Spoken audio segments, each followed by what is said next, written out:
नमस्ते नमस्कार साथियों, आप लोग वीडियो के अंत तक बने रहे और संजू वर्ल्ड जॉन को आप लोग सब्सक्राइब कर लीजिए, धन्यवाद। तो हम बता दें कि तेलुगु सिनेमा के सुपरस्टार महेश बाबू की बीते साल एक भी फिल्म रिलीज नहीं हुई है। नए साल में उनकी फिल्म गुंटूर कारम सिनेमाघरों में रिलीज हो चुकी है, लेकिन जिस तरह से इस फिल्म के रिलीज से पहले दर्शकों में उत्साह देखा गया था, फिल्म की रिलीज के बाद वैसा उत्साह दर्शकों में नहीं देखा जा रहा है। साल 2022 में महेश बाबू की तेलुगु फिल्म सरकारू वारी पाटा रिलीज हुई थी। वहीं फिल्म के लेखक निर्देशक त्रिविक्रम श्रीनिवास के साथ महेश बाबू ने 14 साल बाद काम किया है। साल 2010 में रिलीज फिल्म खलेजा में महेश बाबू ने निर्देशक त्रिविक्रम श्रीनिवास के साथ काम किया था। इस फिल्म में निर्देशक के साथ महेश बाबू की जो केमिस्ट्री देखने को मिली थी, वैसी केमिस्ट्री फिल्म गुंटूर कारम में देखने को नहीं मिल रही है। फिल्म गुंटूर कारम की शुरुआत फ्लैशबैक से होती है। वीरा वेंकट रमन के पिता सत्यम को एक हत्या के आरोप में जेल हो जाती है और उसकी मां वसुंधरा उसे छोड़कर हैदराबाद आ जाती है। वीरा वेंकट रमन का बचपन अपने पैतृक गांव में बीतता है और वह बड़ा होकर मिर्च के कारोबार में शामिल हो चुका है। इधर हैदराबाद आने के बाद वसुंधरा अपने पिता वेंकट स्वामी की सलाह पर राजनीति में प्रवेश करती है और कानून मंत्री बन जाती है। सत्यम अपनी सजा काट चुका है। जेल से बाहर आने के बाद वह किसी से भी मिलना पसंद नहीं करता।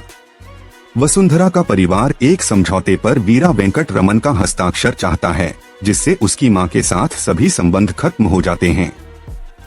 इस कदम का उद्देश्य उनसे कानूनी उत्तराधिकारी का दर्जा छीनना है, जिससे वसुंधरा की दूसरी शादी से हुए बेटे को राजनीतिक विरासत में मिल सके। और फिल्म के निर्देशक त्रिविक्रम श्रीनिवास ने ही फिल्म की कहानी भी लिखी है।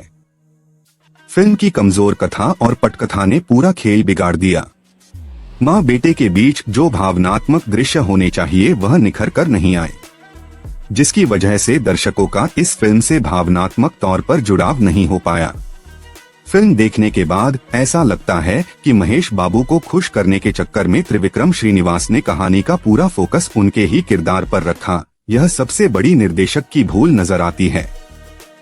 फिल्म की कहानी जैसे जैसे आगे बढ़ती है, अपना असर खोने लगती है।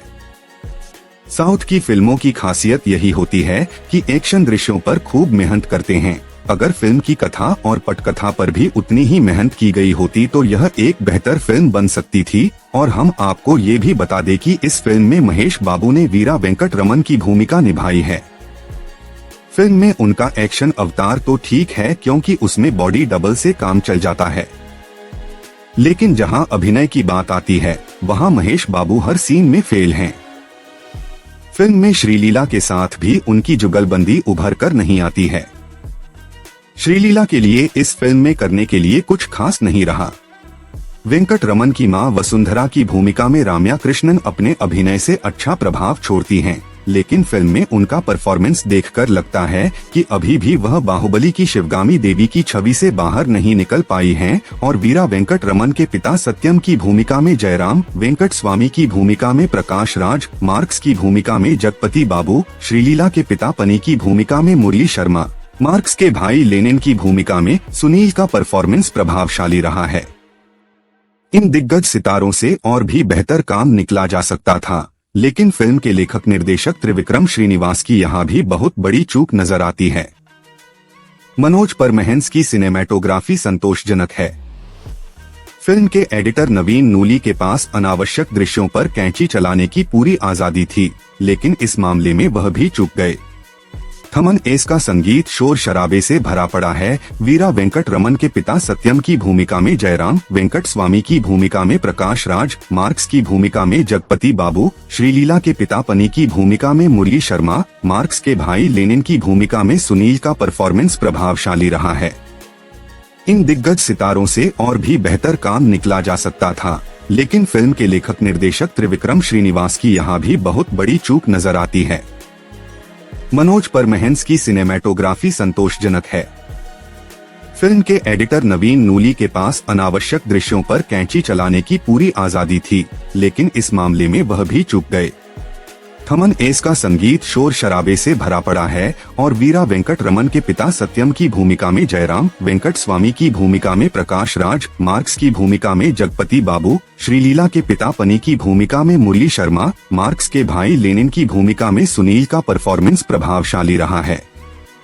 इन दिग्गज सितारों से और भी बेहतर काम निकला जा सकता था, लेकिन फिल्म के लेखक निर्देशक त्रिविक्रम श्रीनिवास की यहाँ भी बहुत बड़ी चूक नजर आती है। मनोज परमहंस की सिनेमैटोग्राफी संतोषजनक है। फिल्म के एडिटर नवीन नूली के पास अनावश्यक दृश्यों पर कैंची चलाने की पूरी आजादी थी, लेकिन इस मामले में वह भी चूक गए। थमन एस का संगीत शोर शराबे से भरा पड़ा है और वीरा वेंकट रमन के पिता सत्यम की भूमिका में जयराम, वेंकट स्वामी की भूमिका में प्रकाश राज, मार्क्स की भूमिका में जगपति बाबू, श्रीलीला के पिता पनी की भूमिका में मुरली शर्मा, मार्क्स के भाई लेनिन की भूमिका में सुनील का परफॉर्मेंस प्रभावशाली रहा है। इन दिग्गज सितारों से और भी बेहतर काम निकला जा सकता था, लेकिन फिल्म के लेखक निर्देशक त्रिविक्रम श्रीनिवास की यहाँ भी बहुत बड़ी चूक नजर आती है। मनोज परमहंस की सिनेमैटोग्राफी संतोषजनक है। फिल्म के एडिटर नवीन नूली के पास अनावश्यक दृश्यों पर कैंची चलाने की पूरी आजादी थी, लेकिन इस मामले में वह भी चूक गए। थमन एस का संगीत शोर शराबे से भरा पड़ा है। वीरा वेंकट रमन के पिता सत्यम की भूमिका में जयराम, वेंकट स्वामी की भूमिका में प्रकाश राज, मार्क्स की भूमिका में जगपति बाबू, श्रीलीला के पिता पनी की भूमिका में मुरली शर्मा, मार्क्स के भाई लेनिन की भूमिका में सुनील का परफॉर्मेंस प्रभावशाली रहा है। इन दिग्गज सितारों से और भी बेहतर काम निकला जा सकता था, लेकिन फिल्म के लेखक निर्देशक त्रिविक्रम श्रीनिवास की यहाँ भी बहुत बड़ी चूक नजर आती है। मनोज परमहंस की सिनेमैटोग्राफी संतोषजनक है। फिल्म के एडिटर नवीन नूली के पास अनावश्यक दृश्यों पर कैंची चलाने की पूरी आजादी थी, लेकिन इस मामले में वह भी चूक गए। थमन एस का संगीत शोर शराबे से भरा पड़ा है। सी बीच 3 फिल्मों की 12 जनवरी की रिलीज के बीच गुंटूर कारम रिलीज हो गई है, जिसे दर्शकों का प्यार मिल रहा है। सोशल मीडिया पर सुबह से ही गुंटूर कारम को लेकर उत्साह देखने को मिल रहा है, जिसके चलते ट्विटर यानी एक्स पर गुंटूर कारम रिव्यू ट्रेंड करता दिख रहा है। तो आइए आपको बताते हैं, महेश बाबू की गुंटूर कारम का ट्विटर यानी सोशल मीडिया रिव्यूज किया है, जो कि महेश बाबू के लिए सुपरहिट साबित हो सकता है। और 12 जनवरी को कैप्टन मिलर, ऐलान और हनुमान के साथ रिलीज हुई गुंटूर कारम का फैंस के बीच शुरू से ही क्रेज देखने को मिला है। वहीं पहले दिन बॉक्स ऑफिस कलेक्शन के मामले में भी यह फिल्म बाजी मारती हुई नजर आ रही है। हालांकि दर्शकों की फिल्म को लेकर राय अलग नजर आ रही है। एक यूजर ने फायर इमोजी के साथ सिनेमाघरों में महेश बाबू की फिल्म को गाने पर डांस करते हुए रिएक्शन दिया है। दूसरे यूजर ने लिखा गुड सेकंड हाफ के साथ एवरेज फर्स्ट हाफ।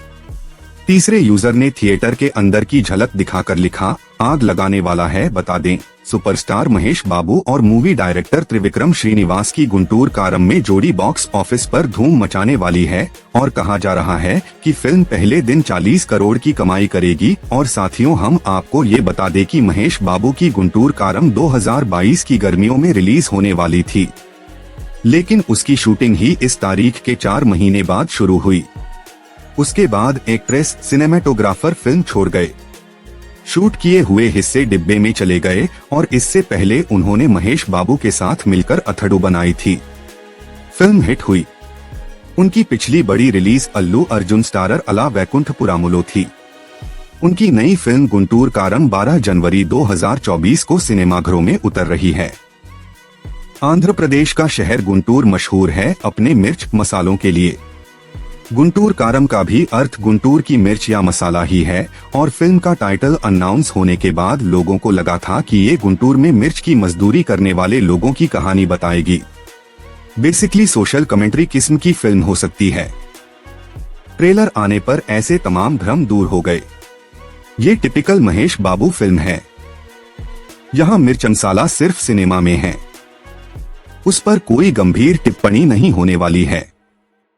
बाकी वो बात अलग है कि इस फिल्म को बनाना मेकर्स के लिए किसी तीखी मिर्च को खाने जैसा था, जिसके बाद लंबे समय तक पानी भी ना मिला हो। मेकर्स की जीभ पर जो तीखा स्वाद रह गया है वो गायब होता है या नहीं, इसका जवाब रिलीज के बाद मिलेगा। इस फिल्म को बनाना मिर्च खाने जैसा क्यों था? अब वो बताते हैं, और राजामौली के चक्कर में महेश बाबू की पूरी कहानी ही बदल गई और 1 मई 2021 को अनाउंस किया गया कि महेश बाबू की अगली फिल्म त्रिविक्रम बनाने वाले हैं। इसे SSNB 28 के टाइटल से बनाया जा रहा था। मेकर्स का प्लान था कि 2022 की गर्मियों में वो फिल्म को उतार देंगे, यानी जल्द ही शूटिंग शुरू होने वाली थी। लेकिन फिर अचानक से मामला ठप पड़ गया। फिल्म को लेकर कोई बड़ा अपडेट नहीं आया। अगली बड़ी खबर आई 12 सितंबर 2022 को। डोट मेकर्स ने बताया कि फिल्म की शूटिंग शुरू हो चुकी है। बता दें कि इस तारीख से 2-3 महीने पहले फिल्म को रिलीज करने का प्लान था, लेकिन मीडिया रिपोर्ट्स में फिल्म को लेकर तरह तरह की बातें चलने लगीं। मेकर्स ने सब अफवाहों को दरकिनार करके शूटिंग शुरू की। पहला शेड्यूल पूरा हुआ। अब तक इस फिल्म को एक्शन थ्रिलर की तरह बनाया जा रहा था, लेकिन फिर फिल्म के वक्त जज्बात बदले। मीडिया रिपोर्ट्स की माने तो महेश बाबू फिल्म की फुटेज देखकर खुश नहीं थे। बताया जाता है कि उन्होंने 2 दिन धूप में एक लंबा चौड़ा एक्शन सीक्वेंस शूट किया था। उस सीन को भी डिब्बे में डाल दिया। महेश बाबू को ये फिल्म रिस्की लग रही थी। बताया जाता है कि उन्होंने त्रिविक्रम को कहानी बदलने को कहा। स्क्रिप्ट में बदलाव किए गए। अब इसे एक्शन थ्रिलर की जगह फैमिली एंटरटेनर में तब्दील कर दिया गया। ये फॉर्मूला सेफ था और महेश बाबू ने फिल्म की कहानी क्यों बदलवाई, इसका कोई तय जवाब नहीं मिलता। बस इतना पढ़ने को मिलता है कि वो फिल्म से संतुष्ट नहीं थे, लेकिन उनके ऐसा करने के पीछे SS राजामौली हो सकते हैं। महेश बाबू की अगली फिल्म राजामौली के साथ होगी। ये एक जंगल एडवेंचर फिल्म बताई जा रही है। 2026 में रिलीज करने का प्लान है। RRR की बम्पर कामयाबी के बाद SS राजामौली के स्टॉन्ग्स आसमान छू रहे हैं। ऐसे में महेश बाबू भी अपनी मार्केट वैल्यू ऊपर रखना चाहते हैं। उनका मानना है कि गुंटूर कारम के सुपरहिट होने से वो राजामौली वाली फिल्म को बड़े लेवल पर बेच पाएंगे। यही वजह है कि वो त्रिविक्रम वाली फिल्म के साथ कोई रिस्क नहीं लेना चाहते। जो फॉर्मूला पहले कारगर साबित हुआ है, इस बार भी उसी को चिपकाया है और SSNB 28 को महेश बाबू, पूजा हेगड़े और श्रीलीला के साथ अनाउंस किया गया था। बताया जा रहा था कि फिल्म के सिनेमेटोग्राफर PS विनोद होंगे। फिल्म के लिए तमन म्यूजिक बनाने वाले थे। फिर जून से जुलाई 2023 में आने जाने की बेला शुरू हुई। खबर आई कि पूजा हेगड़े ने फिल्म छोड़ दी है। उनकी डेट्स को लेकर मसला हो रहा था। कहीं छपा कि वो स्क्रिप्ट में हुए बदलाव से खुश नहीं थीं। उनका रोल श्रीलीला को दिया गया। रही बात श्रीलीला वाले कैरेक्टर की, तो उसके लिए मीनाक्षी चौधरी को लाया गया और कुछ दिन बाद न्यूज आई कि विनोद भी फिल्म का हिस्सा नहीं है।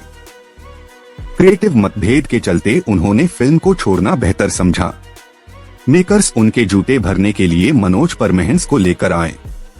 फिल्म पर सवालिया निशान उठने लगे। विवाद ठंडे नहीं पड़ रहे थे कि इस बीच एक और खबर उड़ने लगी। मीडिया रिपोर्ट्स दावा करने लगी कि महेश बाबू ने कंपोजर तमन को निकाल दिया है। बताया गया कि तमन को एक डांस नंबर तैयार करना था, लेकिन वो समय पर गाना नहीं बना पाए। उन्होंने जो गाना बनाया उससे महेश बाबू और त्रिविक्रम संतुष्ट नहीं थे। हालांकि बाद में खबर आई कि दोनों पार्टियों के बीच सुलह हो गया है। तमन फिल्म से दूर नहीं हो रहे हैं और कैसे प्रोड्यूसर ने एनिमल का ट्वीट करके उड़ा दिया और गुंटूर कारम के प्रोड्यूसर नाग वामसी ने गुस्से में आकर एक ट्वीट किया। हालांकि कुछ समय बाद उन्होंने चुपके से वो ट्वीट खुद ही डिलीट भी कर दिया। बताया जा रहा है कि वो एनिमल के पोस्ट क्रेडिट वाले सीन की फोटो थी। उस सीन में रणबीर कपूर का किरदार अश्लील इशारा करके दर्शाता है कि उसे दूसरों की राय से कोई मतलब नहीं। फिर नाग वामसी ने ये क्यों पोस्ट किया? वजह है गुंटूर कारम का गाना ओ माय बेबी बोल दिया। महेश बाबू की फिल्म गुंटूर कारम का धांसू ट्रेलर, जिसके हर फ्रेम पर ब्लॉकबस्टर लिखा हुआ है, इस गाने की रिलीज के बाद मेकर्स की खूब ट्रोलिंग हुई। यहाँ तक कि महेश बाबू के कट्टर फैंस भी बरस पड़े। मेकर्स डिफेंसिव मोड पर चले गए। लिरिसिस्ट रामाजोगया शास्त्री आलोचकों पर भड़क पड़े। उन्होंने एक्स पर लिखा कि जिन लोगों को गाना बनाने के प्रोसेस के बारे में कुछ नहीं पता, वो लोग भी टिप्पणी कर रहे हैं, जज कर रहे हैं। कंपोजर तमन का भी कुछ ऐसा ही रवैया था। मेकर्स का कहना है कि उन्होंने तोड़फोड़ किस्म की फिल्म बनाई है, उसी मसाले पर विश्वास किया है जिसे पहले इस्तेमाल कर चुके हैं। उनकी फिल्म कैसे रिस्पॉन्स के साथ खुलेगी, इसका जवाब 12 जनवरी को मिलेगा और प्रशांत वर्मा और तेजा सज्जा की फिल्म हनुमान अपनी लागत के हिसाब से बढ़िया कमाई कर रही है। फिल्म ने पहले दिन 8 करोड़ का कलेक्शन किया, उसके अगले 12 करोड़ रुपए जोड़े। फिल्म को लेकर जैसा रिस्पॉन्स मिल रहा है उसे देखकर लग रहा है कि ये नंबर अभी ऊपर ही जाएगा। फिल्म की रिलीज के बाद डायरेक्टर प्रशांत वर्मा ने इंडिया टुडे से बात की। फिल्म की रिलीज से पहले एक मीडिया इवेंट में चिरंजीवी ने अनाउंस किया था कि हनुमान की हर टिकट से मेकर्स 5 रुपए राम मंदिर के लिए डोनेट करेंगे। प्रशांत ने बताया कि फिल्म ने पहले दिन इतनी कमाई कर डाली कि वो लोग 14 लाख रुपए डोनेट कर चुके हैं। पूरी खबर के लिए देखें वीडियो। और साथियों, आप यह वीडियो कहां से देख रहे हैं आप कमेंट करके बताएं। और आप लोग संजू वर्ल्ड जॉन को सब्सक्राइब कर लीजिए। अभी के लिए फिलहाल इतना ही, मिलते हैं अगली वीडियो में। जय हिंद, जय भारत।